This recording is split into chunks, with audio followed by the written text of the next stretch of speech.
Welcome to Phonogenics 101, a Riotboy production hosted by Jeremy Gloff. The podcast where people who love music discuss albums track by track. Please hit subscribe, and if you'd like to support this podcast, patreon.com/Jeremy Gloff or Venmo @Jeremy Gloff. And now, on to the music.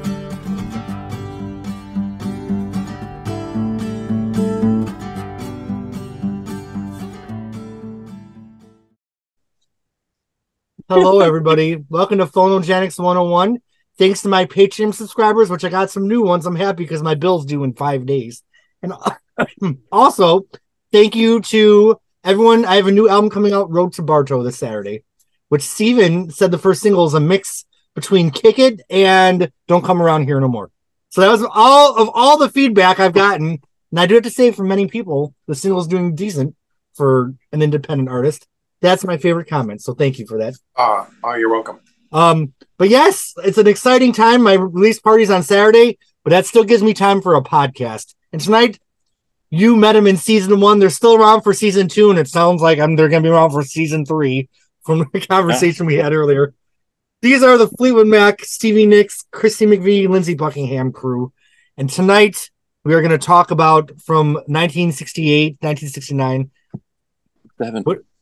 1967? Okay, tell me before everyone crucifies me. I didn't do my research. It's 70.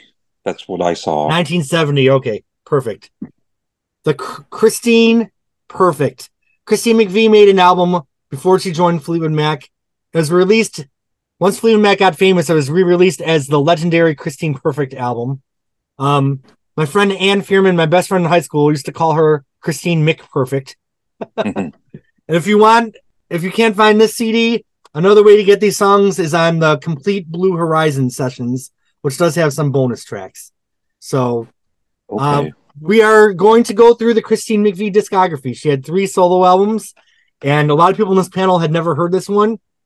I remember the first time I heard it, I got it on cassette long ago. I had a punk rock car in the 90s, and one of the speakers didn't work. And this album is mixed in a weird mono where the drums are only on one side and the other instruments are on the other side. So I had the side without the drums.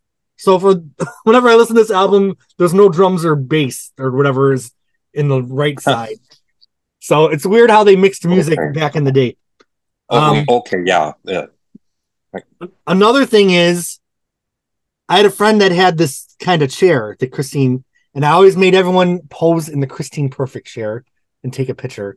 And this was at the time, remember, 1994, when my car was the Christine McVehicle. So it was inside the Christine McVehicle, a Dodge Aries that I forgot to put oil in that blew up on the side of the road and never ran again. And I worked at Arby's, and I wanted to go party in Warren, Pennsylvania. And I called my boss. I said, I can't make it to work. My car broke down. And then on the way to the party, my car literally blew up and never ran again. So I never lied again, calling into work. But the whole time all this was happening, I was listening to half of Christine Perfect on cassette, the half without the drums. So that is a wrap. That's all I've got.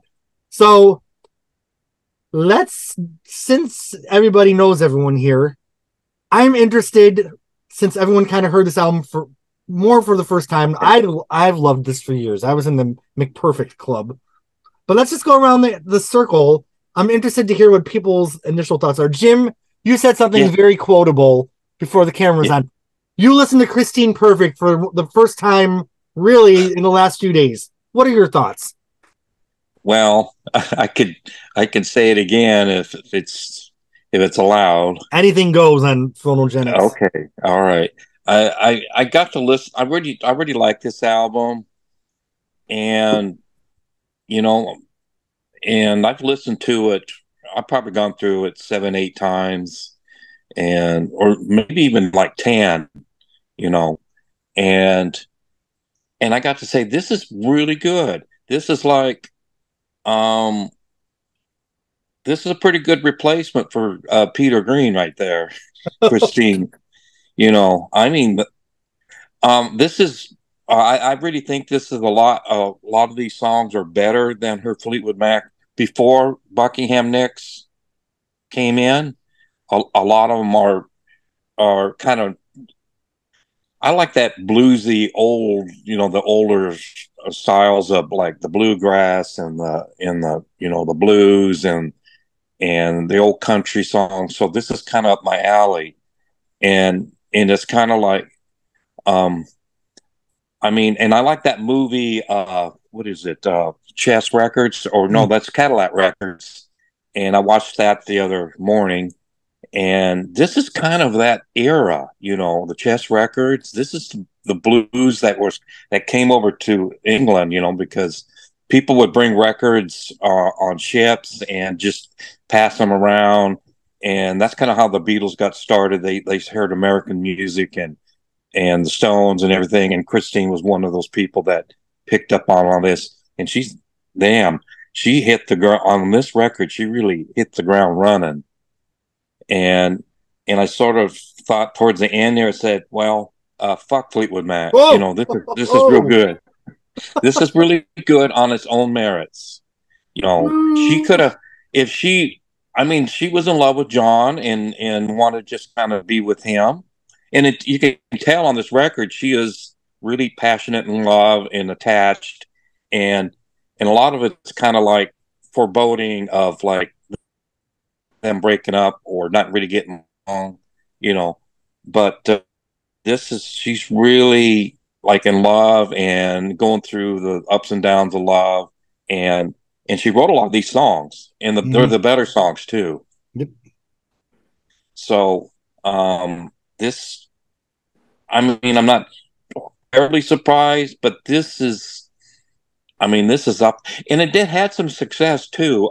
The that cover of the Etta James cover, that was like 14 on the British charts, and there was other singles released, but they didn't really have any tread. But there's things here that with the right, maybe that if it was produced better, this could have at least in England would have took hold and had a few singles out there that probably done pretty well, because um, a lot of her writing is kind of like her writing. It's all been all her life, all of her Yeah. professional career.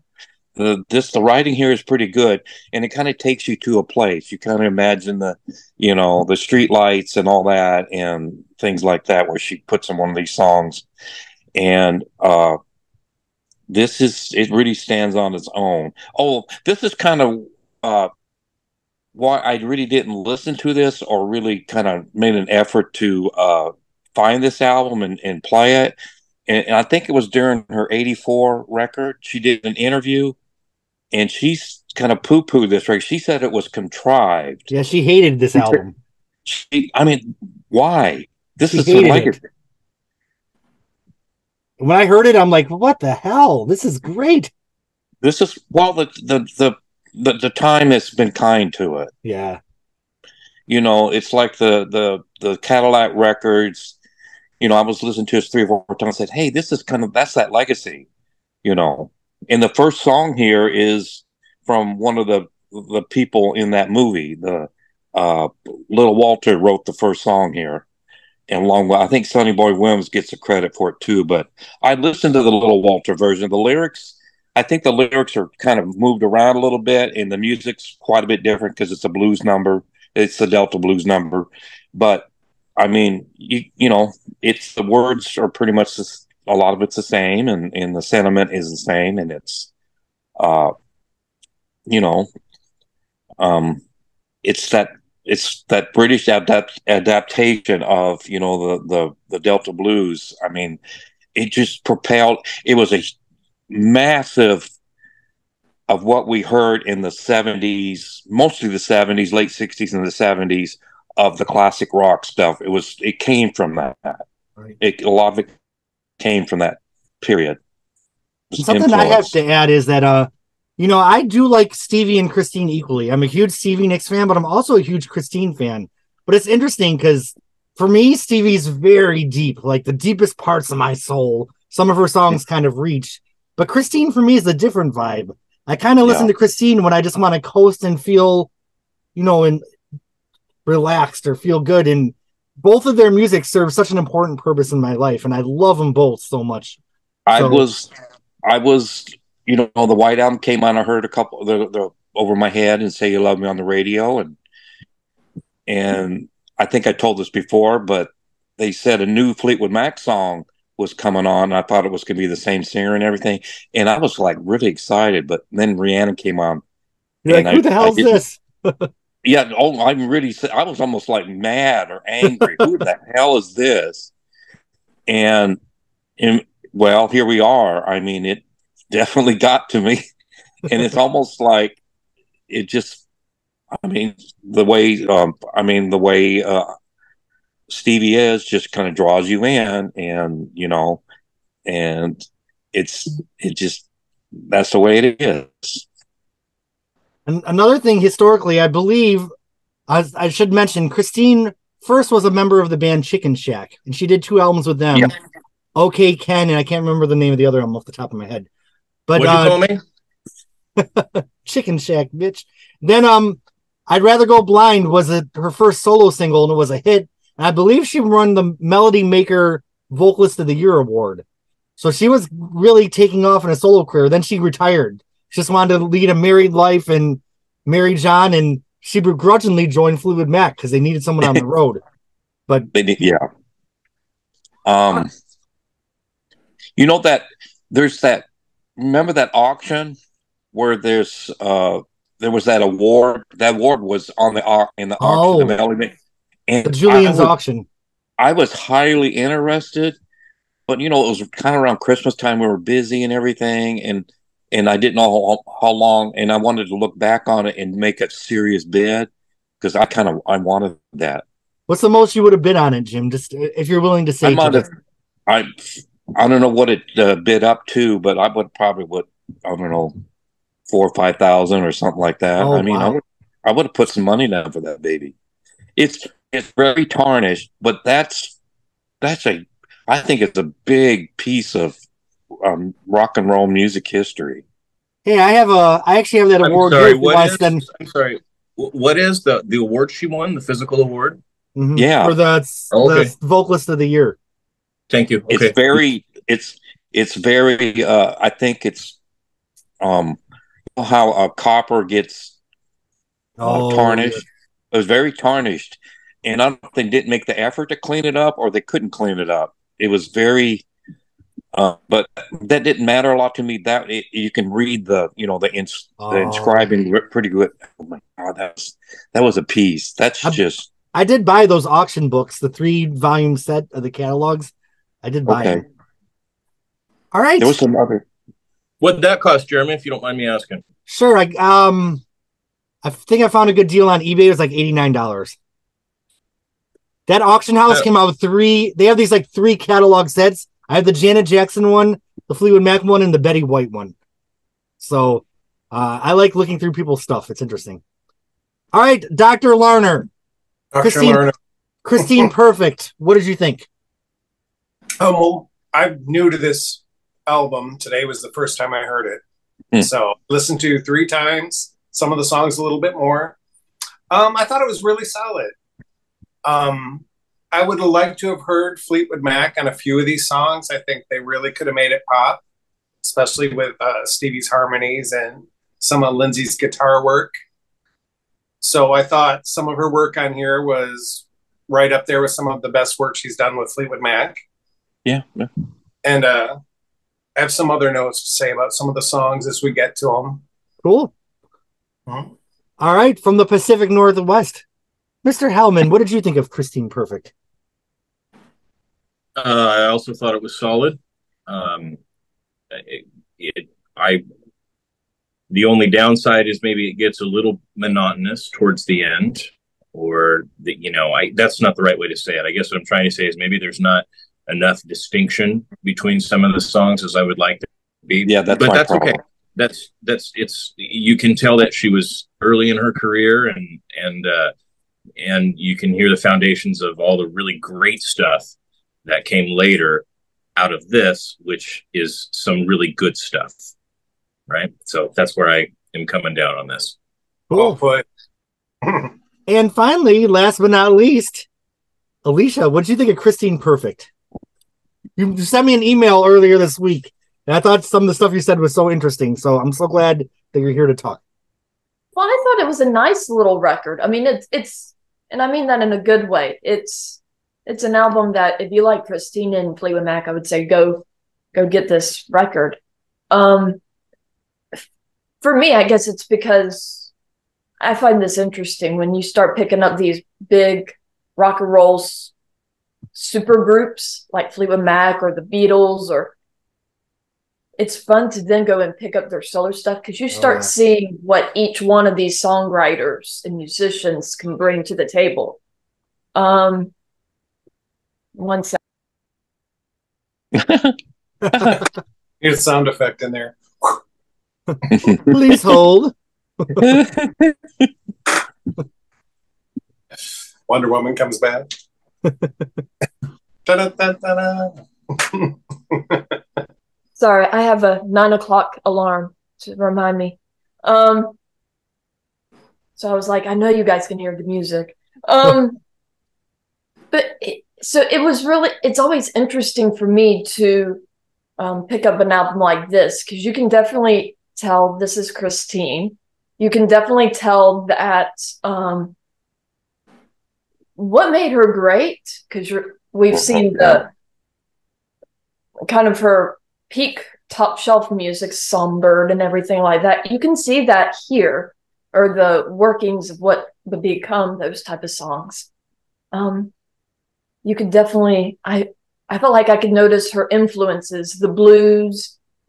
I heard a lot of horn, or what I should put in quotations, horns, because I don't know. It seems like this record was a budget record too. Right. So, and I was, when Jeremy was saying maybe that's why she doo-dooed this one, because maybe she felt like she could go back and she had a second chance with a bigger budget she could go for. Maybe correct some of these songs. But like, it would have been the track 7. It had all the strings. So I guess she was influenced by more classical, but you don't see that with Lindsay and Stevie. So that's very interesting. And I would agree with Nathan. I mean, I listened to these songs and I definitely could, I felt like I was missing the harmonies because that's what I'm so used to with Fleetwood Mac. And she does a lot of those. And it would be interesting to see what Lindsay would have done with some of these because of his production ideas. Because he really made her songs in Fleetwood Mac more punchier. He did a lot more. That is, so it would be interesting to hear. This is kind of that, but it's a good record. I mean, it's got a lot of groove to it, which I can see why McVie and Fleetwood would be interested in having her in the band. Right. And they're a solid rhythm section. So, I mean, I've enjoyed listening to this. I've listened more to the first half of the record, and then the second half of the record I've picked up here in the last day or two. And this is a solid record. It's a nice record. But yeah, there is, I would say, a little bit of my flaw would say be that it's you can tell that it was on a budget and she's learning her craft and whatnot. Right. So. I do feel like Christine was probably a more willing collaborator than Stevie. And, you know, if Lindsay had an idea, Christine is probably like, oh, go for it. What the hell? Yeah, let's try it. We'll throw it on the wall. And if it works, it works. If it doesn't, it doesn't. And yeah, whereas I think Stevie was more willing to dig in her heels. And right. No one told Bob Dylan to do that, right? Christine's like, Bob Dylan. All right. Well, let's go into the track by track discussion. Any more broad thoughts before we go into song by song? A lot of these songs I don't have a ton to say about. This album to me is kind of more of a vibe than like getting into like the deep lyrics of every song. But you know, I feel like I don't think a lot of people are even talking about the Christine Perfect album on a podcast. So, you know, even if we zip through the songs and just inspire someone to pick up this album, it deserves to be heard. So, Crazy About You, Baby. I learned of this song from Ike and Tina Turner. Tina Turner did a version, and that's how I originally came into the song. My mom had a best of Ike and Tina Turner vinyl, which I still have. And I believe that might have been the opening cut on it. So when I heard Christine's version, she does a serviceable version. I love her little electric piano solo in there. It's very groovy. A lot of stuff on this album's just very groovy to me. It's got that 1970s kind of. Mm-hmm. This is such a stupid thing to say, but like a Scooby-Doo episode. Like, it's got that groovy music. Does anyone have anything to say about this song? What did you all think of this one?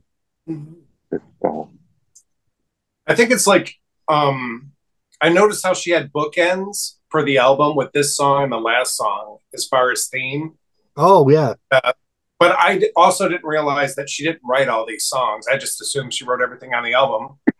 So I was going to ask you guys, especially Jim, if you knew anything about her love life, because it seems like she's fallen a lot and fallen hard and had a lot of heartbreaks, which I don't know. I was kind of shocked by that.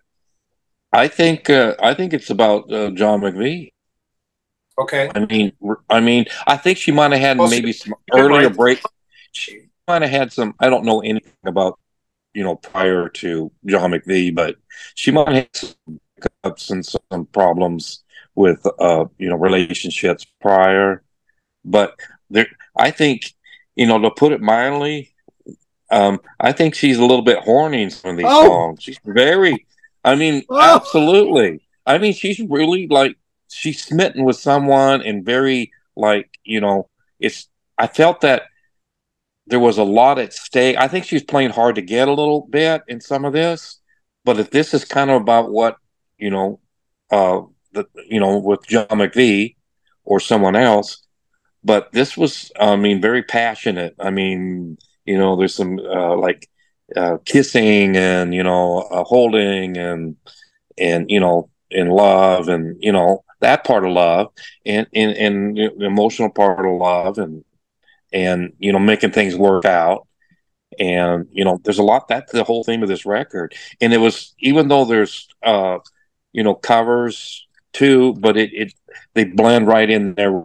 She wrote half dozen songs on this, and those other songs blend right in with the mood and how she was feeling at that time. So I think she picked good stuff, and created good stuff for this. I think it's a very danceable record. It's kind of back in the day when they had a neighborhood party or groups of people in high school, and they happen to have this record, and I just can see people kind of slow dancing, fast dancing, and or just not dance much at all and just going to the snack bar. But this is kind of like a good party album in a way. There's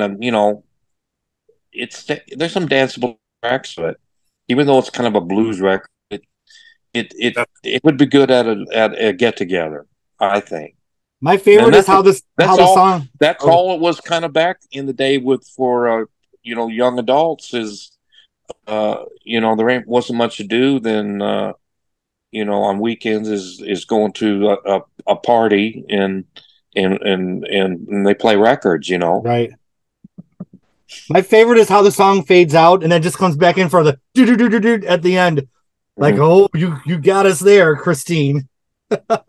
That's like the weirdest thing because you're like, interesting production choice. But are we certain it's a production choice? Because I thought maybe it was just the YouTube copy that I was listening to. No, that's how it is on the album. Yeah, okay. I bought it off of iTunes. And I've got the original CD from the 90s. That's awesome. Okay, good for you. All right. Does anybody else want to comment on the song? I'll go through my notes. Absolutely. Christine's shown all of her skills as a blues vocalist and a piano player. Her presence is very assertive. Even though it is a blues number, it is very current for that time. Nice opening track. Very danceable. All right, Nathan or Alicia, does anybody have anything to add? Well, since Jim had to put the line that really sticks out in this one is I can't sleep, I can't nap during the day. I thought it's like because she's horny. I've never heard that. But yeah, so but Alicia, does she say she can't nap? I heard it as cat nap. It's cat nap. I heard it as nap, just a plain nap, but haha. All right. I swear to God, I thought there was a catnap thing, and I thought that was weird too. So anyway, I think I can't sleep at night. I can't get through the day. And that's an original lyrics. She's horny, like Jim said. Yeah, well, she's probably very active at night. For God's sakes. Next song. Okay. For the second song, we go right from an up tempo to a ballad. If you let me come home, I'm on my way. I love this song. It's definitely got a vibe. We got a good horn section, very bluesy, very soulful. I remember the first time I heard this album, I'm like, I knew right away, like, this is good shit. Nathan, take it away. This one sounds, the only note I have on it is that it sounds a lot like I Put a Spell on You, doesn't it? Oh. Yep. That's all. Okay. All right, what's the doctor's note? I like how she sings, I'll do whatever you want me to do. No. She falls so hard on this album. Now, Jim, why is she saying that she'll do whatever someone wants her to do? Do you have a theory about why she's saying that? Well, maybe going to the store and getting some melted butter or something else. Well, the line that really got me, and it's in the later song, is "Take me, I'm here for your taking." I think it is, and I was like, "Oh yeah, okay. Yeah." No, did she write that one? See, I assumed she had written all these, but as she only wrote like half of them, like I'm curious. Let's just say she wrote them all. If she didn't write them, she was feeling it. She wrote that. It's for you. I love that one though. Oh, I actually kind of love every song on this shit. Jim, I know you got some notes. What do you think of I'm on my way? This is mentioned in something I read like Wikipedia. This was mentioned as the title of the album at some point, and I think it was in some of the copies of stuff that this was the album title. I'm on my way. That'd been a great title. I'm on my way. She was on her way. She was on the way to John's house. Okay. Yeah. Good one, Jim. And but I think she couldn't get the rights or something to have this, as the title or the title of the album or something like that. It's a good bluesy track about giving a relationship one more chance. I love the intense vocals at the end, which kind of brings it up. Mm-hmm. So it's good. It's very emotional. Good track. Kind of reminds me of You Could Be the One. Oh, yeah, but better. A little bit. Well, I love that. That was your favorite song on In Your Dreams, wasn't it? Yeah. I remember. Okay. Well, because of the vocal. Like her vocal is excellent. So You Can Be the One better than Cheaper Than Free, is what you're telling our podcast listeners. Yes. Does Cheaper Than Free sound any different on the new box set? Okay. Nathan or Alicia, any thoughts on I'm on my way? This is one of my favorites. I was playing. This is probably one that on the front half that I played. I played this one at least 2 or 3 times every time I would go through. It's a really good song. She's very good at delivering the story.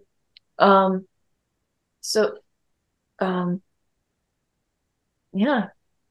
For some reason, the slower songs for this record seem to stick out to me more than some of the faster ones. Yeah, she's definitely an emotive vocalist. Like every vocal power that she had throughout her whole career was here on this first album. Like she kind of was, there was work to do on the production, but all of her talents were here in full view as far as I'm concerned. Oh yeah. I'll just say quickly that, you know, so far in this album, I'm liking the way track 1 goes into track 2. Oh yeah. So far, I'm liking the vibe. Stevie's not the only one that can sequence a good album. She can't for life. All right, track 3. Track 3 is "Let Me Go, Leave Me Alone." My favorite part of this whole song, there's like a breakdown in the middle where it's like, dun, dun, dun, dun, dun, and Chrissy's like, oh, like she just does like one note. Then she goes into this electric piano solo. So, Yes, that's me. That's so I don't want to say why Christine let out that moan in that one little part of the song, because Jim Miller has taken this discussion into a direction I kind of didn't expect. yeah. I didn't want to love you. The song has a really good groove. It kind of goes nowhere. It stays on the same groove, but I like it. I love this song. What did you guys think of this one? Okay, Nathan. I like the recurrence of the theme of "I didn't want to love you," which sounds a lot like "Think About Me," right? Oh yeah. It took me a while to place where I had heard that before. "I didn't want to love you." That phrase is over, and I was like, "Oh yeah, that's right. I was thinking about me." Okay. Aside from that, the guitar and the piano solos pretty good here, and not good, Jim. Okay, maybe yeah. No, okay. it's good. And it's one good. of the things whenever we talk about this in relation to Lindsay, like something Alicia said a minute ago, made me think that. What you said, Alicia, about how it would be interesting to see what Lindsay would do with this. Yes, I agree. But on the other hand, probably not much different in terms of guitar solos. It would still kind of be a lot of those same notes and stuff like that. So I thought that was interesting. And you know, only so many notes on the guitar, right? But I did wonder, sort of like, did he hear this at one point? Maybe he heard the Christine Perfect album and picked up some of those progressions and note things. And okay, that's all. All right, Alicia. So I mean, to me, this is probably the most 70s sounding song off of the record. I mean, yeah, me just listening to it, I wouldn't have known that this was released in 1970 or 71 if I hadn't purposefully already looked at the date for this record. But this song does kind of date. And it was, I guess, my little criticism for this song. I had a hard time figuring out what Christine was saying during this song. It seems like she's more, her vocal is more buried in this. Oh. And it's a great, I mean, I was bebopping in the car. So, I mean, it's a good groove. But that would be my only thing. So I know I had to really strain to hear what she was trying to say. So. All right. Who'd like to go next? Any notes from the top row? Larner or Miller? Miller. Yes. Well, Christine wrote this track. It's very, it's a very up and very fun to listen to. It has very cool piano riffs. And when she does that holler, I don't know what she's saying or hollering, or was it spontaneous, or did a producer said, "Can you just holler at the front of this little riff," or was just organic? Right. And I hope it was organic or and orgasmic. She went. I don't know what. It's just being. She was emotive, and she went, "Oh yeah," or something. Lindsay does that a lot on tracks. Tom Petty does this on tracks. He would holler before he does, does some playing. But I mean, that was cool. It compares to a lot of the early Fleetwood Mac stuff, like in the Kiln House on era. It reminds me of. It reminds me of the Do the Things. What is it? Tell me all the things you do. That's it has that. Yeah, it reminds me of that from Kiln House, which I love. And that song. They did that live the last tour, and they didn't do it in Nashville for us. That's why I wanted to go, see that show for that song. I love that song. I never thought I'd hear a Danny Kerwin song live. Yeah, I just that was, and I wanted to, That was a disappointment. I think they put "Hold Me" in there. Oh, I'd rather hear Let's Tell see. Me All the Things You Do. It's very modern and danceable for that era. I love the funky guitar work, and that's it. All right, Steven, you got anything on this one before we move on?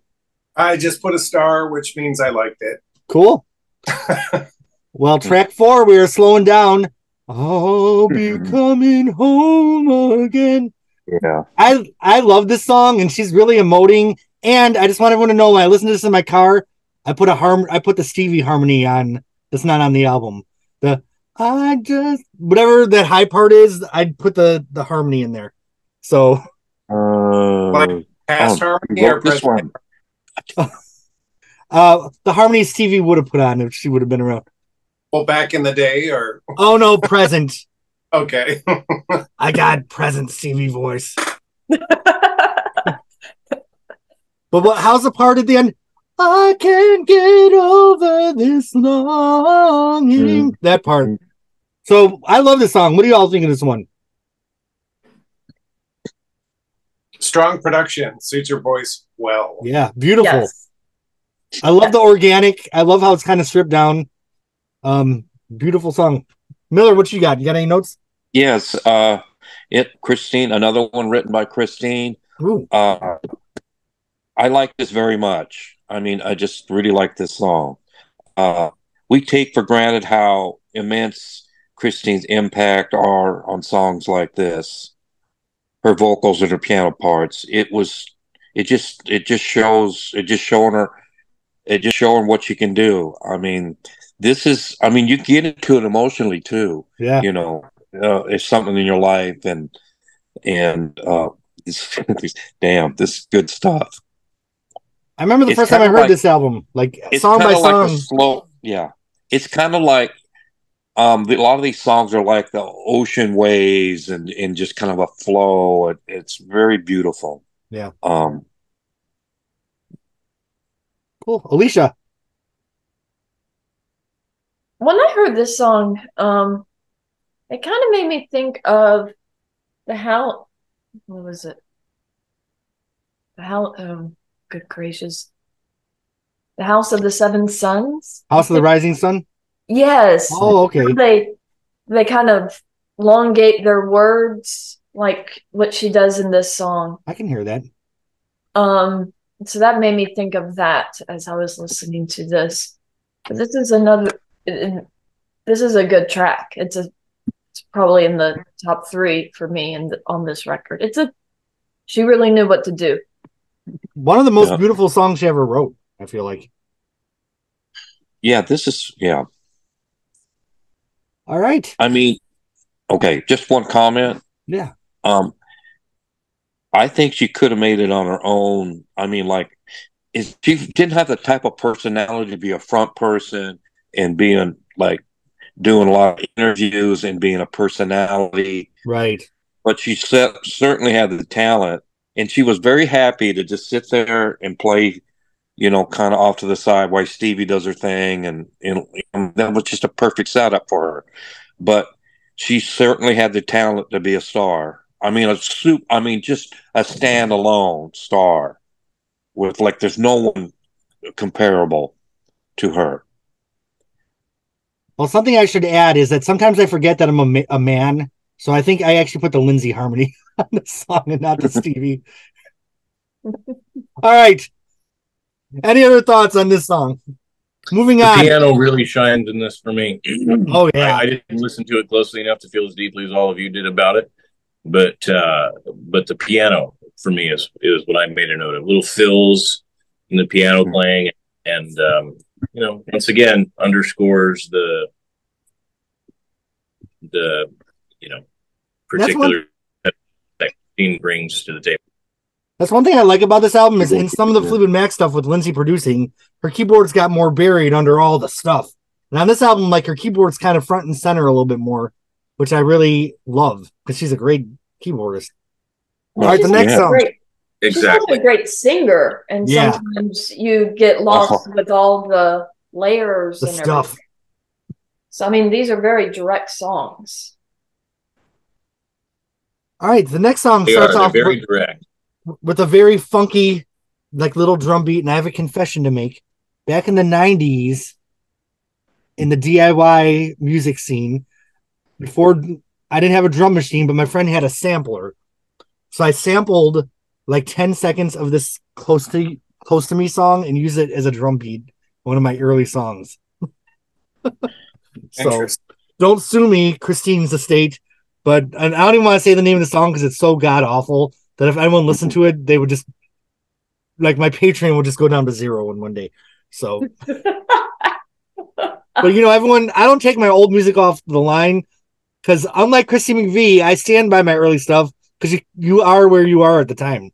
Like that's just who you were at the time. So, if anyone's checking out my music, don't start backwards, start forward. But anyway, the song starts with like the funkiest beat, but then it comes in like so limp. She's like, "Ooh, baby, I love you." Because I thought, like, I remember the first time I heard it, I'm like, "Ooh, this is gonna jam," but then it just comes in like so flaccid. This was never one of my favorite songs. This is the one, right? That's like that. I'm like, sometimes I confuse these songs. Yep, close to me. Oh, close. I'm doing the totally wrong song. I'm thinking of a different one. The next one, right? I'm thinking of, and that saying a lot is the one I'm thinking of. That's boring. Close to me is the one that starts off.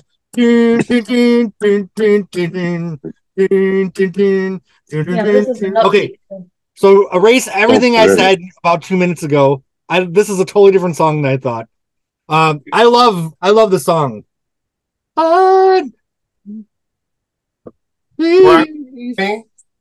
Yeah. Okay. So what do you guys think of this song? I think she needed Fleetwood Mac on this song. Make it pop. Well, turn the lights down low, babe. Is this one?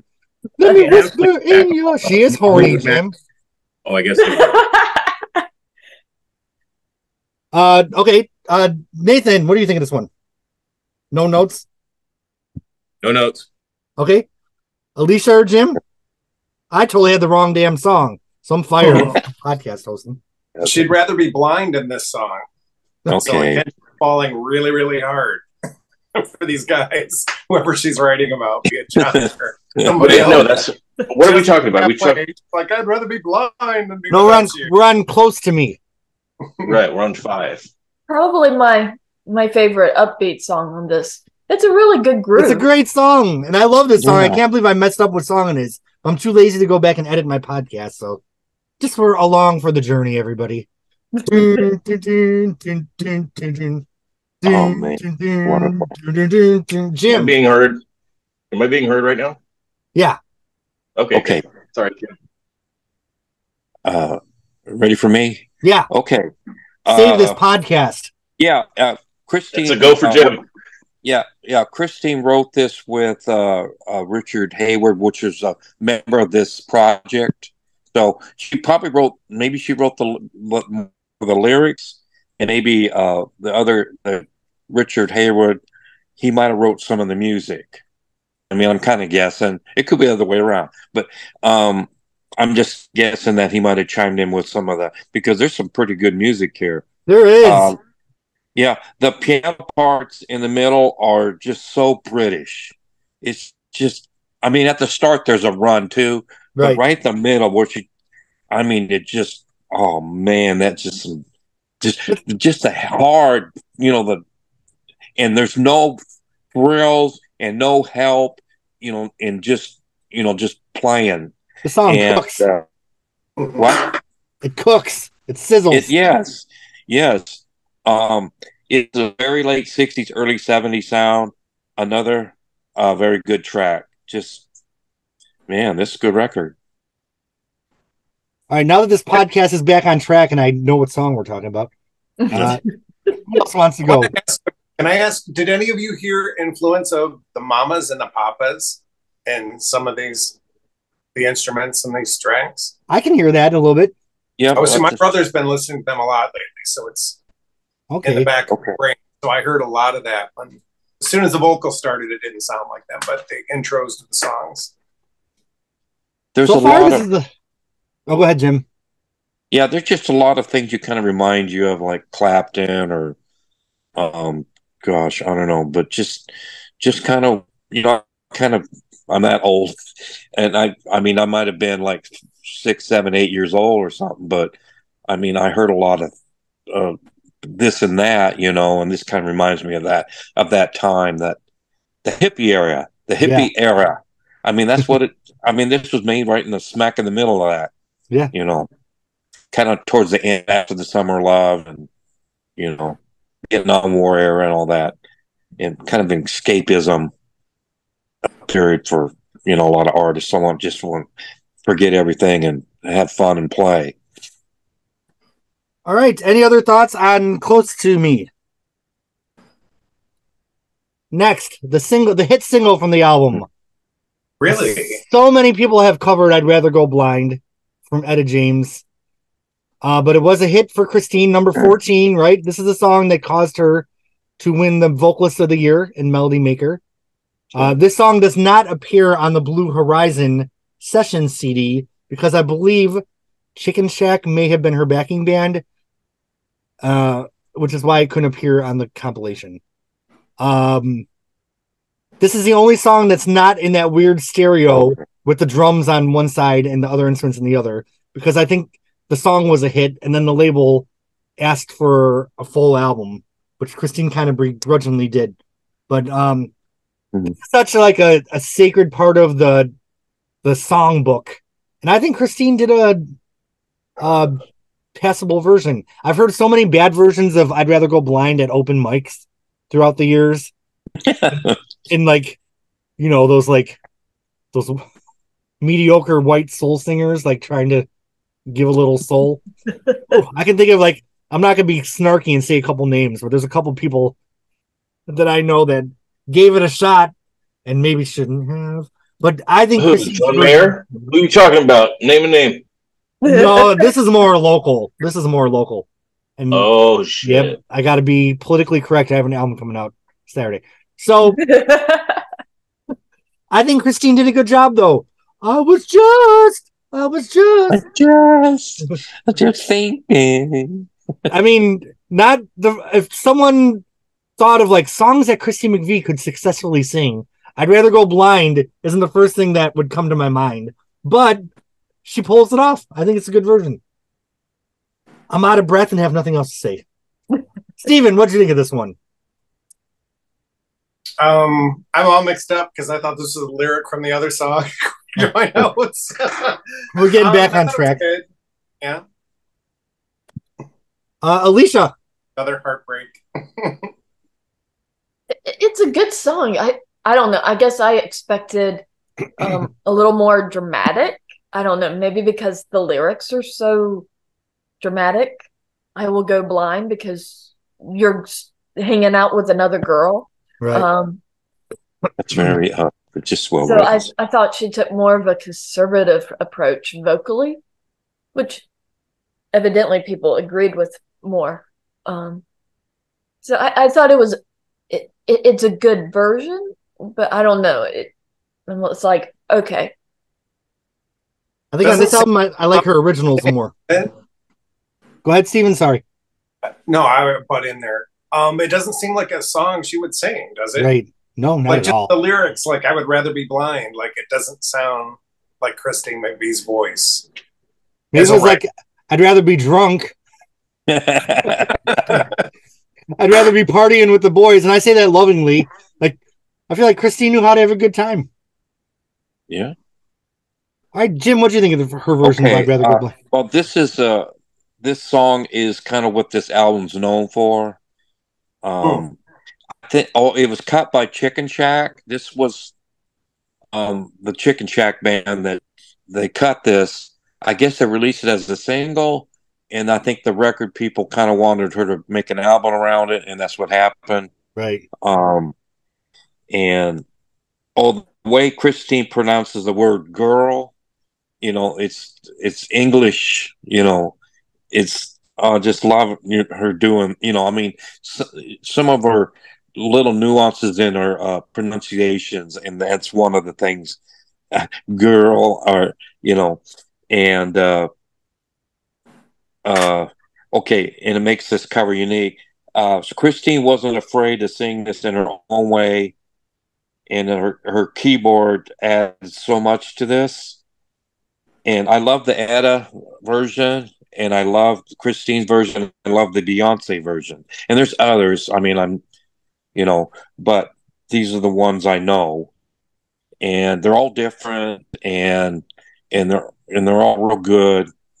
Um, you know, uh, the way Beyonce does. If you've seen that movie, that's a great little. I mean, that's a great piece of, uh, you know, just it's real. I mean, they look so real that Beyonce singing that in a film like, and she's a pretty good actress. She done some things in there that was real good. So I mean, this is kind of what this album is known for, is this song, and it's there's just a gold mine of other material that, I mean, kind of undiscovered and underappreciated, and this kind of brought the world into this record. But there's just so much other good stuff here that, I mean, this is it's kind of fallen down that list, but it's not a bad thing. Right. All right. All right, Nathan, do you have anything to add about this one before we move to the second half? Everything you guys said. Please go. Is that a sneeze? What was that? You okay? No, I almost cut you off. I'm so sorry. Go ahead. Oh no. I'd rather go blind. I agree. I'm here. I agree with all you guys, except nobody. I don't think anyone mentioned the horns. There's some horns in this song that I have a note that I particularly enjoyed. Yeah, just obvious single, right? It's a good one. All right, we are now. On What, Steven? What the hell did you have to? Yeah, Steven. What were you chomping at the bit for? I was gonna say, am I the only one who's never heard this song by anybody? What? I've never heard this song ever. Alicia, you never heard this song? What do you mean? I knew this. I've covered this. I've never heard this. Is this the song with a lot of horns at the beginning? Yes. I said I knew it. I don't know it. I did think her voice was buried at the beginning of the song, if this is the right song. I don't think there's a lot of. I think the horns come in later on this one. This one starts off kind of just with the bass and the drum. All right. All right.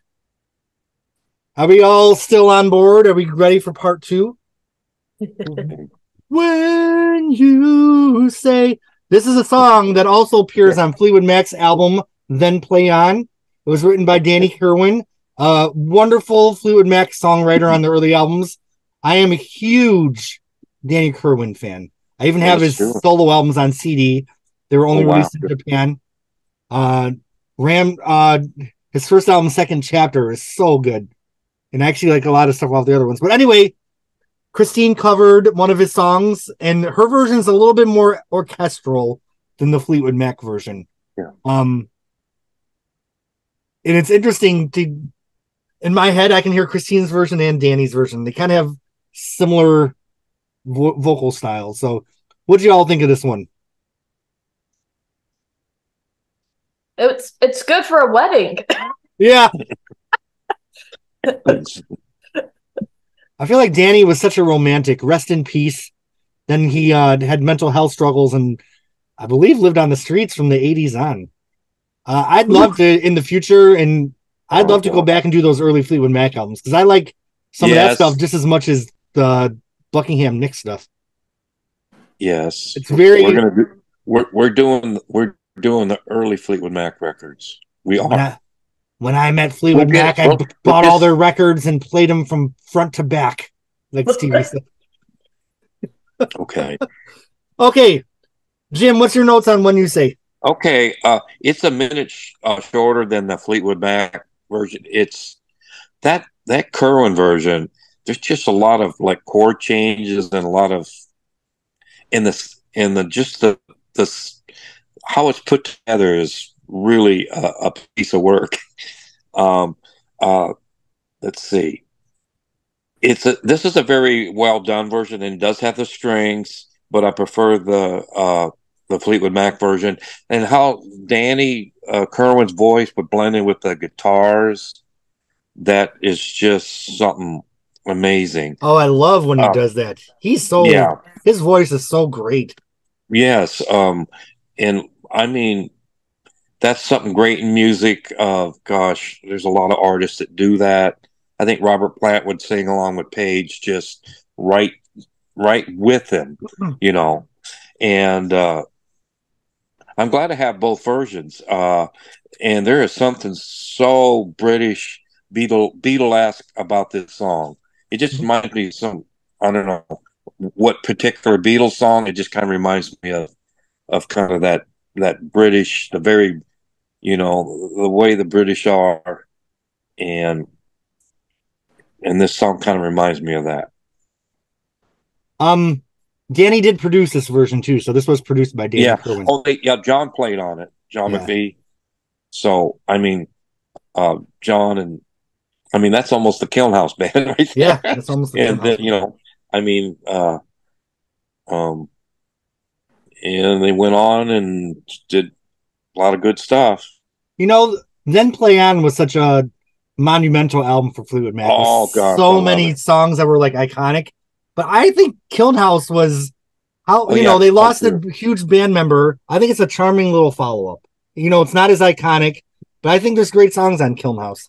I know it's the discussion for a different day, but it kind of was all released. There's the fucking cover right there, which Christine McVie illustrated that cover. She drew the cover. Cool. So, Jeremy Spencer really stepped to the fore. Jeremy Spencer, like, I feel like he's like down to hang out. I feel like he'd join our podcast and talk about Kilnhouse. That Christine McVie wall art would artwork would make a good big old piece for your dining room or something, wouldn't it? I know. Oh my god, that's my future. Room. I just want to get married and have a Kilnhouse kitchen background with a Christine McVie wicker chair in the corner. So like, okay, well, you know, I don't want to state the obvious here, but you know that wicker chair pose has a long history. Many articles you can read about that.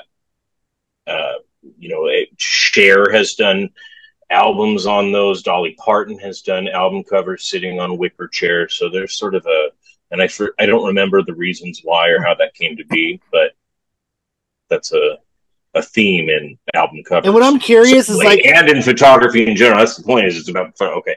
How the fuck did that chair get way out in the middle of the woods? Like, I just happen to be in the middle of the woods, and there's a wicker chair. I have another one. How did that piano get up on that hill? I know. On a property? Every Christine album has something weird on the middle of nowhere. Okay. I'm so glad we're discussing this album. Does anyone else have anything to say about When You Say? Steven, do you have any notes? No? No, this is the one where she got lost on the strings at the beginning. Yeah. I'm sorry I'm confusing all the songs. It's okay. You just came onto this album, and I'm confused, and I've listened to it for 25 years. Alicia or Nathan, anything?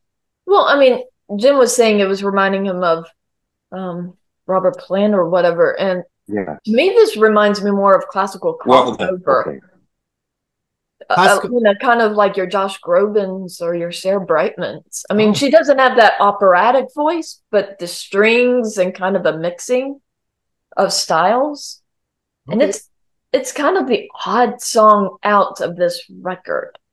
So I think it's very strategic that they did it as the seventh song or the first song on the B-side. But yeah, it's these days listening to it all in one sitting, it does stick out. Jim. Yeah, I think they were aiming at trying to get this out as a single. I don't know if it was released as a single or not, but I think they were aiming. They shortened the Fleetwood Mac version, and you know the strings in it, and you know the beautiful playing. So they were aiming. I think that was kind of the aim, is they were trying to get this redone and kick it out there, and maybe the public would appreciate it. I don't know. I don't think it was released as a single. There were some other ones. I don't know which ones on this album were they were sent out as singles, and they just didn't. Yeah, nothing caught fire. Yeah, but I mean, there's a couple good tracks here that, just in a different production or just pushed a little harder or whatever, um, they might have took off. Yep. All right, Alicia. This song, maybe okay. So I didn't go grab her last record, which was Songbird, that she just released like a year before she passed away. They did the strings on that. Yeah, and it was her taking a lot of her older stuff and redoing them. I think more orchestral, and this song kind of made me think of that. And really listening to this record, it was like, okay, I could see where she could do maybe a full orchestra, a full band. Right. Because I thought that was really interesting because when you listen to Fleetwood Mac, or at least that Rumors lineup, outside of Tusk, did they ever use horns? Did they ever? No. Heroes Hard to Find has a good yeah. Oh, that's some good parts. Does anyone know that song here? That's Christine, like sizzling hot McVie. That's one of my favorite McVie songs. Don't you know when you're in the mood? Whoa, yeah. We're gonna have to talk about that damn album. Which album is that on? Heroes Are Hard to Find. That's the best horn riff ever in a Christine McVie song. Woo! It's so good. That's on. What is that? Heroes Are Hard to Find is the album. Heroes. Okay, that's the title track. That was the album before the White Album. That was the last album that they did before Nixon Buckingham joined. Bob Welch just got burned out, and look what happened. That's because there's like 12 Bob Welch songs on the album. All right. Okay. Next is the song that I thought I was talking about like 4 songs earlier, where I sampled the drum beat, and it's like funky, like ooh, baby, I love you. It's like she's yawning. And that's saying a lot. And that's saying a lot. Nope. And that's saying a lot. Okay. This is probably one of my least favorite songs on the album. I just think it's boring. But I did sample the drum beat. I can do it. I actually like this song. Oh, Alicia. But I don't know. I guess it made me think. Some of these songs made me think of like jazz vocal singers. Yeah. I thought maybe it would be interesting to see what like Harry Connick Jr. would do with this song. Okay. Sort of thing. It's a simple song, but it's how you say the lines and play with it. So that was what I enjoyed, how she was like, I love you. And that's for somebody who doesn't like to talk. It was just interesting that I enjoyed her kind of doing it that way. I think this song is very sexy and sensual. And as a gay man, I've only had dysfunctional, nasty sex. So I just can't relate. I just can't relate to this song. Jim, did she write this song? No, this is someone named Chuck Jackson. Chuck Jackson. R&B artist, R&B. A lot of these songs. There's a smattering of songs that were written with record producers that wrote a song or two, not like performing artists. It's kind of like industry guys. And this could have been one of them people, but okay. This has the attitude and outlook that I would want and expect from Christine. And this is also what confused me on the lyrics when I thought she had written all the songs, because the other one, she's so heartbroken and smashed and kind of more like taken advantage by love. And this one, more aloof, which is kind of how I see her personality in Fleetwood Mac from interviews and stuff. Sure. Maybe she was jaded in the 5 years between this album and the White Album. Reading too much into pop lyrics. Yeah, or that. Any other thoughts on this one, Jim? Yeah, it has an R&B feel to it, since it was written by when I looked at the writer, it was an R&B artist or an R&B record person. not a particular good fit for Christine's style and manner. It just kind of didn't seem like her stuff. Um, oh, the beat could pass as hip hop. Has a very, gosh, it could, like you said, you sampled I it. sampled it. Yeah, it has a very, God, that sounds like stuff that, maybe 5, 10 years ago, that little, the rat-a-tat-tat, I put a Dre uh, synth on that song too, by the way. and the guitar work in that sounds like a BB King style. It's very BB King like. It's very good. Um, it's not the best track on the album, but it's not filler. It's pretty good. I mean, it's a pretty good little artifact. Is it better to have it than not? As a side note, how do y'all feel about me doing a blue side project, and calling it BB Queen? Okay. Any other thoughts on not I saying dare. a lot? All right. Next. No road is the right road. Oh, this is great. I knew you had to go away. This is another one that cooks. I like No Road is the Right Road. Great piano, great Christine. I give it a thumbs up. My favorite song. This is your favorite song? Yeah, I listened to this one like 8 or 9 times. I love it. It's such a damn good song. Sure. All right. Yeah. Next, let's go to Alicia. Do you have anything on this one? Okay. The only thing that really stuck out to me that I thought was an interesting line was, and since I don't have the lyrics in front of me, you have to bear with me. Green light, red light. Yes, it's our relationship. As you're going down, it's like going down a one-way street. Yeah. And it's very, oh gosh, it's good. So I don't know. Maybe to me, I thought that was very original.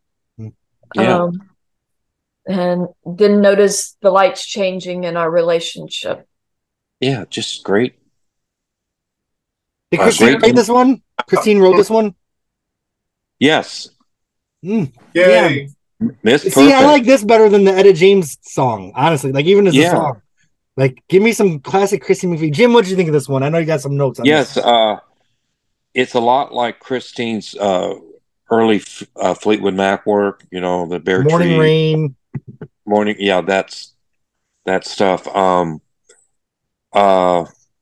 This song has a lot of pop nuances to it. It's very gosh, it's kind of like a Carole King song. I mean, if it just got going, in the imagery, you're listening to it, and he said, why are they having traffic lights in this? And said, oh God, it fits in with the mood and the attitude and what's going on. And, you going up a street and you turn here. Oh, that's not the right way to, it's taking me somewhere that I don't want to go. And like I said, the traffic light references gives a lot of color to the song. And I wrote down here the British spelling of color because I liked it so much. All right. Does anybody else have any thoughts on this song? Mr. Hellman, anything? Nope. Yes, she told me. All right. I'm here for the taking. Well, we have 3 songs left. I'm sitting here waiting here for you. She's jamming on this one. It's got that really fast Christine piano. Not one of my favorite songs on the album, but it's still a good one. No, Steven, you're out. You go ahead and talk. It's a jam session. Just a jam session? Okay. Yeah, it kind of goes nowhere. Some of the songs on this album have such great, exquisite melodies and great songwriting. This one just kind of seems like just a bunch of noise. Oh man, this is good. Sounds like Jim likes this one. So Jim, you're gonna go last. We're gonna go through the panel and then let you end on a positive note. Nathan, got anything? Nope. Alicia, got anything? Well, at least you make me feel better because I thought this was another rough song off of the record. I feel like her voice is buried also on this song. I had a hard time picking her out, except for that line, please take me. But I guess it's because she's belting it, so Right. got over. But yeah, it's not one of my favorite on the record. I would put it towards the bottom 3 or 4 songs. Same here.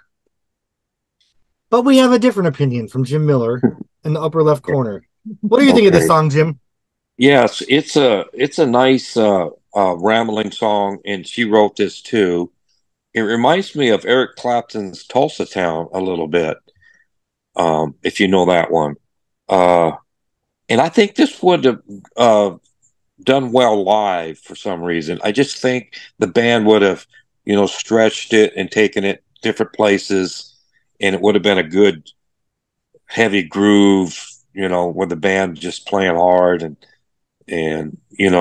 I think it lends itself to being a very good live type of song.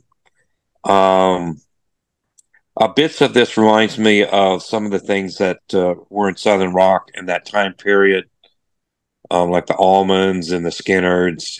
There's just something there that that's where Southern rock kind of came from. It came from the British blues.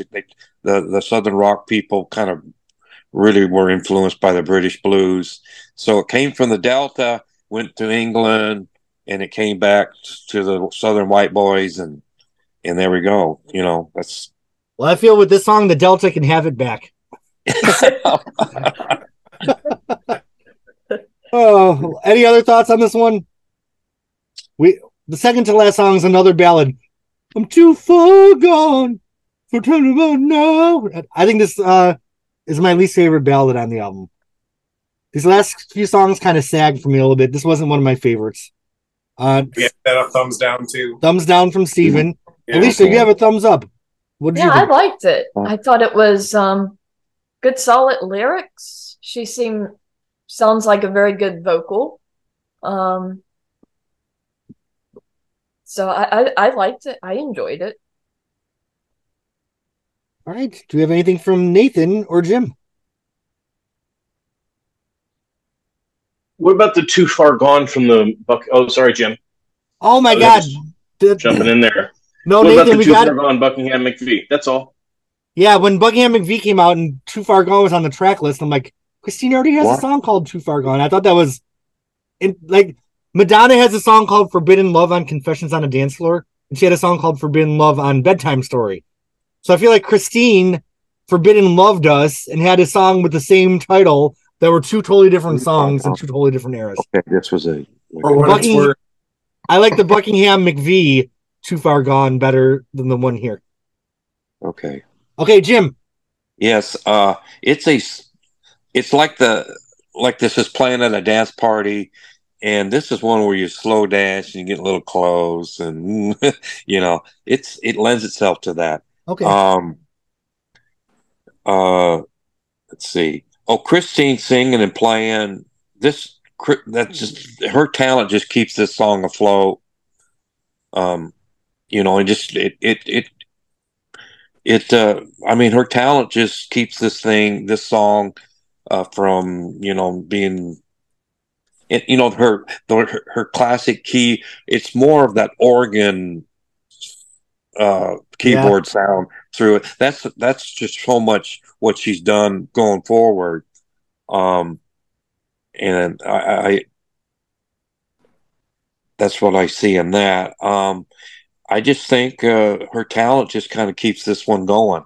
I mean, and since she is pretty much half the instrument or the vocal in her playing is pretty much half this record. Mm-hmm. I mean, you have drums and guitars but she's pretty much half this record musically. I will say that even the songs I don't love, I don't get up and skip. Like, there's things on like when Not That Funny comes on, like my ass gets up, I'm like, oh, skip. You know what I mean? But like nothing on the Christine Perfect album do I get up and skip. Everything's either I really love the songs or they're harmless to me. That's my opinion. Well, the thing that I also thought, this is a fairly short record, of course. Right. Records back then, you could only put 17 to 22 minutes on a side. It was, like 20, I think it was like 25 minutes per side. But I mean, Max, yeah. yeah. But this is only a 37-minute. Unlike Say You Will from last month, which is like 80. Oh 80 God, that minutes. was 80. That was 80. Yeah.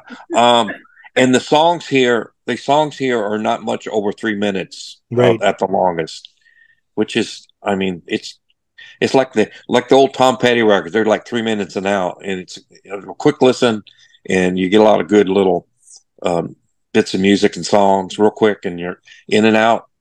You know, driving to work, and you hear an old Tom Petty record. Well, speaking of in and out, for our closing track on the album, sounds like Christine might be horny again.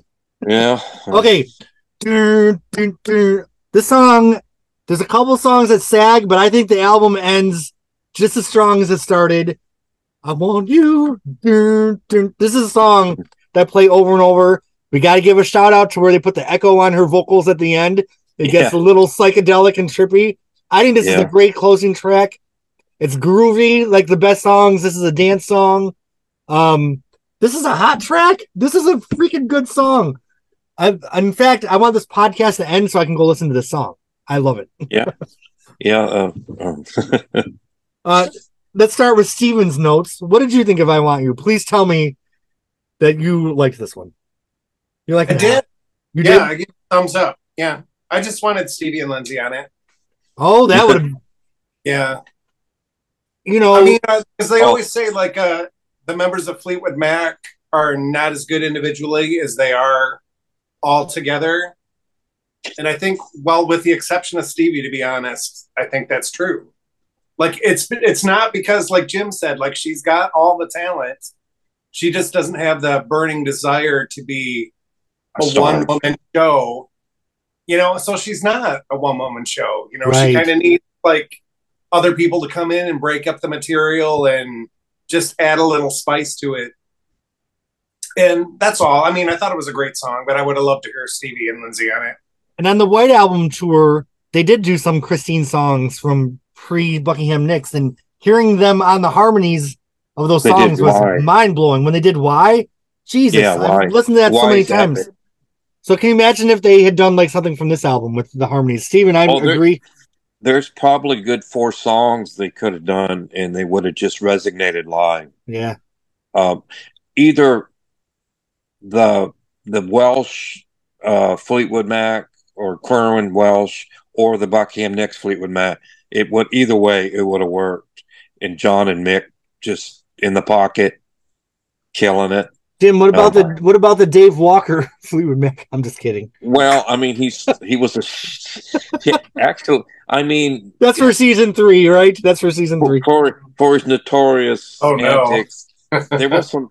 There's some pretty good little things he's done with in the bands. Mick had this eye for talent, you know, and got the most out of them. Don't you feel like Dave Walker's cover of "I'm a Roadrunner Baby" on Fleetwood Mac's Penguins one of the worst moments of their career? Well, it's kind of like there's, I don't know, how many albums was he on? Just one. He was on one album with 2 songs. Okay. Rebecca Bramlett had more songs. Which, yeah. Listeners, I'm looking for Becca's first album on CD. So if any listeners have it, I got money, baby. I will pay money for that shit. Okay. Let's see. High as Jim? What's that? You're gonna pay as much as Jim would? For Christine's award, no. You know, I thought Jim was gonna be like, a couple hundred. He's like, I have 4,000. Well, I mean, I don't know what it went for. I think you can still look it up, but yeah, it fetched pretty good money. I also love Christine's bangs here. Like, she kind of had a unique hairstyle for this era. It never will beat the crimped hair that she had for the Tusk Halloween pictures. But anyway, I Want You. Alicia, what did you think of this one? Okay, go ahead. It's a groovy song. I mean, it's nice and upbeat. I noticed that her voice, they really pushed it forward. Right. The mix, compared to a lot of the other songs. So that really kind of surprised me, I guess, because I'm so used to her being mixed more within the instruments. But I liked how at the very end, like the last maybe 20 seconds. It's almost like the music dies out to some degree. And of course, you have the sound effects going. So Right. it's really cool. But you can really hear her, I want you. And she does it with so much of her distinctive voice that it really is, it left an, it kind of left impression on me. And I thought that was also a great way to end this. Like, I want you to be my fan. I want you. It was just, You know, I answered, I'm like, you got me, Christine. You want me? Got me after this album. so that was really good. That last little bit, that was a good way to end this little record here. I also love that music riff where it's like, dun, dun, dun, dun. Like, there's so many like little tasty nuggets on this album. Yeah. All right, Jim, give me your notes. Yes, this song is a bit of a bridge between old blues and hard rock. It has that old blues guitar work, and then they did some full out rock and roll. Which he pretty much is on a lot of just countless records of just guitar work. Lindsay probably would have had a good shot at this one. Yeah, at this. And all the voice distortion at the end were something unexpected. It was some experimentation. A fun little track to end the album, and I really like the keyboard. She really plays some good licks on the keyboard on what she's known for. I mean, on this track. Alicia was saying earlier that the budget didn't seem like it was too big on this album. Maybe they spent all the budget on getting those effects on the last 10 seconds. Maybe. Wonder if it had multiple mixers. Yeah. The whole budget went towards the echo. I'm a big Madonna fan. Her American Life album is so like sparse, and then she brings in this choir in this one song. I'm like, well, the whole budget went towards that like 5 seconds. All right. Does anyone else? I don't know if Nathan's with us. If you are, do you have anything to say about "I Want You"? Nathan, I want you to tell us how you feel about this song. I'm here. I want you. Definitely a memorable track. I really like this album as a whole because it hangs well with the rest of the Fleetwood Mac material. Yep. And so if you were just making one big long mix, you could put all the Fleetwood Mac stuff, put this in there too, right? I mean, it just works so well with everything else, and you could throw it with bare trees and kiln. Absolutely. So that's what I like most about this album. There maybe aren't a lot of runaway hits on it, but Nathan, I'm curious. It works well collective altogether. It works well, and then overall, and then with the larger body, it works well too. Sorry, what? Nathan, are you a fan of the pre-Buckingham Nicks Fleetwood Mac albums? Are you familiar with them? Oh yeah, well, some more than others. Okay. But I have them all, and yeah, absolutely. Do you feel like they're worth discussing? Yes. Well, we've just confirmed for season 3. I'd rather do early Fleetwood Mac than Lindsay's solo albums, to be honest with you.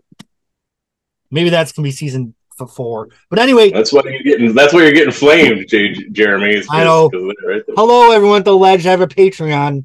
Is it because the Lindsay fandom over there? Yeah, it's cool. Like, Lindsay's awesome. Lindsay Buckingham is awesome. Sure. Yeah, absolutely. But I'm a gay man, and I like Stevie Nicks and Christine McVie. So anyway, does everyone have anything to add? Jim, your hand is up. Yeah. I just want to just put a bow on it. I really like this album, especially songs that Christine wrote. And it holds up rather well to her early Fleetwood Mac material. Mm-hmm. Some of it actually exceeds her early Fleetwood Mac material. I have a feeling that Amy Winehouse and Adele gave this album a few listens. I really think that they may have. British, it's just hanging around there. Especially Amy Winehouse. She liked that, I really love Amy. It's just too bad what happened to her. Right. She just couldn't put that bottle down. And that's a shame because she's just super talented, just gifted. I just love Amy Winehouse. And I bet Amy spun this thing. I bet Adele spun this thing and maybe picked up a little bit of of attitude and you know, spunk and spark and whatever they are in what they did. Now, Is it I do your have to, favorite? Oh, sorry, I cut you off again. I'm sorry. oh, it's all Sorry. good. I'm going to talk first, then you're next, Steven. Does anyone remember in the 90s? I probably bought this album in 94, 95 when I lived in Buffalo. And at the record store is like, this was an import. So does anyone remember like when import CDs were like $40 or $50? So I think I paid like a lot of money for this CD at the time because you didn't have Amazon or Discogs. If you saw something and it was in your hand, you had to buy it then because you would never find it. And I remember like flipping through the CDs and I was like, holy crap. Because I had this on cassette. I'm like, I have the Christine Perfect album on CD. And I just thought it was so cool that I found it and I paid a lot of money for it. Nathan, I saw your hand. Were you just giving an acknowledgement or do you have something to add? It was clapping. That's pretty cool. Okay, Nathan's like, just leave me alone. All right. Steven, what were you going to say before I interrupted you? Oh, I was just going to ask Jim if this was your favorite Christine McVie solo album. What? Is this your favorite Christine McVie solo album? Well, now it is. Okay. Well, I mean, they're kind of, it's an apple oranges thing. I'll probably listen to her 84 album and said, well, this might be the. Ooh, that's got some good songs on it, Jim. The 84 album. Is that the next one? Yes. There's some real good tracks. Gosh. So excited, 1 in a million. Yes. Gosh, there's that long one where Lindsay plays on it at, you know, through to the end. That's I can't remember Smile the title. I Live For. Oh gosh, that's a good song. She had hits on that. Love Will Show Us How, Got a Hold on Me. That was huge. It was huge. Huge, yeah. A big hit. The Got a Hold on Me was a big hit. I knew that before Fleetwood Mac. Yeah. Oh wow. And yeah.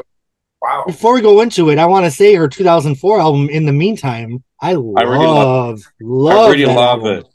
Me too. I love it. You know, Christine was gone, then she came back, and I heard things in Christine's voice on that album that I'd never heard before. There was like an emotion that she had never channeled before. So I am thrilled to be talking about these Christine McVie albums. Yeah. They're treasures, in my opinion. And those that haven't heard them are in for a treat. How many is there? Just the 3.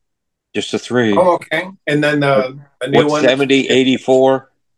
Because Songbird is the only new thing on Songbird was that orchestral Songbird. Everything else was just remixes of stuff from Christine McVie In the Meantime. She just... Oh, okay. Yeah, all this is remixes. They didn't even re-record anything.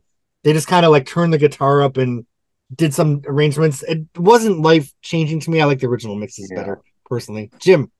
Yeah, I think Christine, she was doing some promotions for that, the Songbird, that little project. And it was kind of, I mean, she didn't sound very healthy or, you know. She called it her swan song. She said this is her swan song. That was, and there was some controversy about her saying that Fleetwood Mac is done, and she backtracked on. That was kind of, I think that was kind of mean. I don't know who was pushing her to recant to clarify. I thought that was let people have their space, you know. Right. Especially, I mean, they didn't know if she was. I think she had some back issues, and she's talking about her health. In the, you know, I guess we found out there was cancer. I don't know what kind, but that, you know, but you know, I saw her in 2019 and in Nashville, and I mean that was the last time. So I have a friend that sends me attachments, and you know, I never know what he's gonna send me. Like sometimes it's a singer's announcing an album or someone's announcing a tour. So he sent me an attachment, and when I opened it, the last thing I expected to be was Christine McVie, Fleetwood Mac singer, dies. Like I almost get teary-eyed saying it because like never would I ever think that Christine would be gone. Not yet. It didn't terribly surprise. It was funny. I just saw it. It was on a blur, you know, a notification, and I saw that, and I said, "Well, I wasn't totally shocked, but it kind of, I had some tears, just thinking about it the next few minutes. But gosh, this to me, the way she sounded in this interview is like, oh my, I was taken aback. Like it didn't really shock me. The news didn't shock me because she just didn't. I mean, like you've seen her just a couple years earlier, playing live and doing relatively well. That Nashville show, she sang pretty well. Right. But, and that's just, it wasn't a big shock. Gosh, if it was coming off of just, not hearing that little, it was only like a 2-minute bit of an interview. And I said, well, she sounds really like weak. And you said that too at the time. I remember. Yes. And, it's what a career though. I mean, this what was she doing before this album? Because she was a full-fledged artist as a vocalist. Wasn't she a dressmaker? Like, wasn't she doing fashion? I think. And then she did the Chicken Shack. Chicken. I listened to a few of their tracks. I mean, that's some good. She was good doing that. And she does have a couple songs that I think there's a Chicken Shack song that she wrote and sang lead on. I think she was like 25 when she did this. Around that time, could have been, she sounded very young, just a tremendous thing. And sometimes it'll take an artist for 5 or 6 albums to really have the chops like this. She was really good. Or in my case, 24. All right, let's wrap this up. Christine Perfect. What does everybody rank the Christine Perfect album on a scale of 1 to 10? Jim Miller, you're going first. Okay. That's a tough call. I think about it like an 87. I think if there was more, I don't know, promotion, money, time taken on this, I think she could have been. She could have been a solo artist if she wanted it. Something that was just iconic, like a Carole King or. She ended up in a good place, but just because I think there's an attitude to this record that is not really in Fleetwood Mac. She kind of takes that, she takes a little back seat to just the band, but this is her thing. And she's, she's very, opinionated or passionate or says, she knows what she wants, and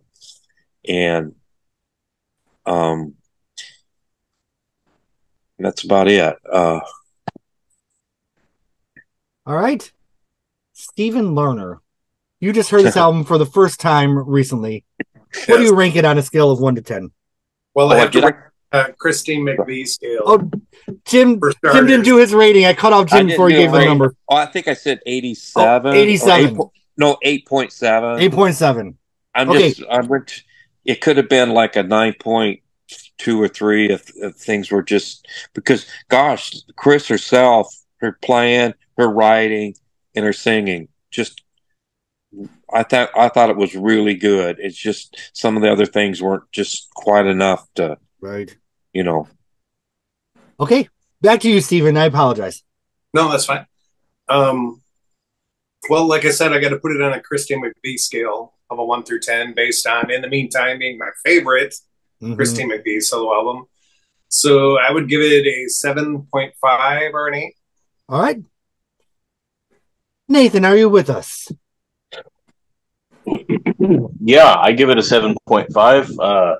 I'm looking forward to listening to the next 2 albums. Cool. And last but not least, Alicia, what do you rank this album? I was thinking a 7, just because of the 2 fast songs. I didn't think were the greatest, and her voice was kind of in the mix there. And then there's 1 or 2 songs. I don't know. I mean, it's a really good, solid track, but some of the songs I would say maybe sound. I don't know. I think 7. And I think I'm going to kind of go in the same average as everybody and go with a 7.5.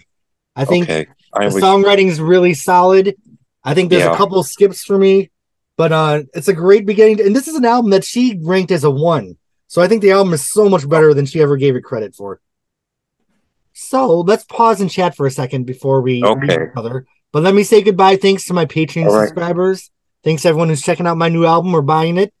And thanks to everyone that's subscribing on YouTube. We will see you next month.